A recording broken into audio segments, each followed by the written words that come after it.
Well, for some people, it just takes a cough or a sneeze and they can find themselves in a very uncomfortable situation. We're talking about bladder incontinence, and it's more common than you might think. In fact, about 25% of women in their 40s have bladder incontinence, but it can impact all ages. Joining us to help us better understand this condition is Dr. Marcella Roneberg with 3 Lower Counties Community Service. Thank you so much for joining us Oh, this my afternoon.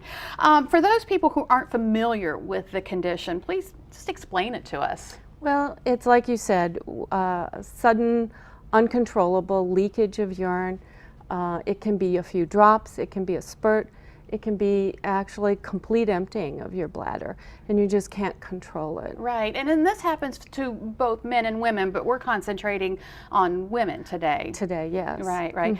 And I guess people, when they have this condition, might be ashamed or afraid to discuss it, but they really shouldn't be, should they? No, not at all.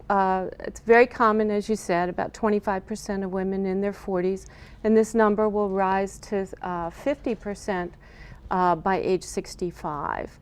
And so it's a very common, our population is aging, women are living longer, we're much more active and demanding. Yeah. The baby boomers are not afraid to talk about incontinence and ask for treatment, whereas a couple generations ago people didn't really come out and ask. So we're seeing a lot more women needing treatment now. Right.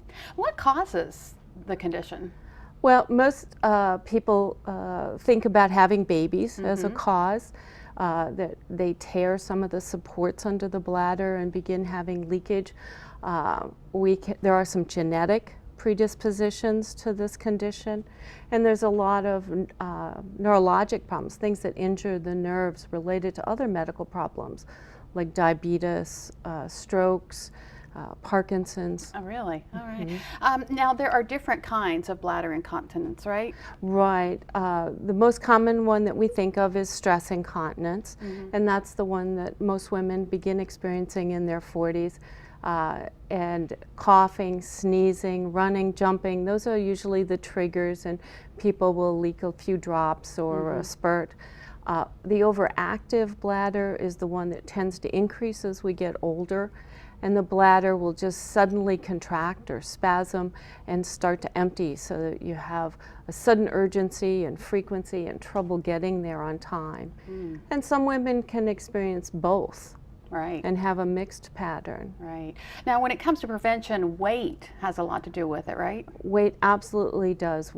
As I said, we know having big babies causes the problem, and we know that obesity is as big a risk factor as having had a large baby. So weight loss is a good way to help improve your bladder function. And the level seems to be, if you can lose 20 pounds, you start to notice improvement in your bladder function. Right, wow. Now, how would you know if you have a problem? Because I mean, you might sneeze and a little bit comes out, but when do you know that you need to seek treatment? Well, it's an annoying social problem. And you know, if you stop being a jogger and become a cyclist, you know, there are modifications in your lifestyle that you can make. But if you're not exercising at all because of the leakage, if you don't go out to church anymore, if you're not doing the things that you want to do, then certainly you should come and see us and let us help you out. Because you do have treatment. We have lots of treatments, absolutely. We have a lot, physical therapy is a good treatment. We have injections that are outpatient procedures. We have surgeries that are outpatients. We have major surgeries, minor surgeries, surgeries that involve mesh, surgeries that don't involve mesh. But just talk to your doctor. And we have pacemakers now for bladders. Oh, okay. Just as people have pacemakers for their heart, we can stimulate those nerves around the bladder and get them to function better. Dr. Roneberg, thank you so much. Good information, and of course, talk to your doctor. Absolutely. Still ahead on Delmarva Life, we all know getting a college education isn't cheap. We'll find out how to get through those 4 years without going deep in debt. And later, the lazy days of summer are here, but sometimes that means summertime boredom. We'll have some boredom busters to keep the kids entertained all summer long. Delmarva Life will be right back.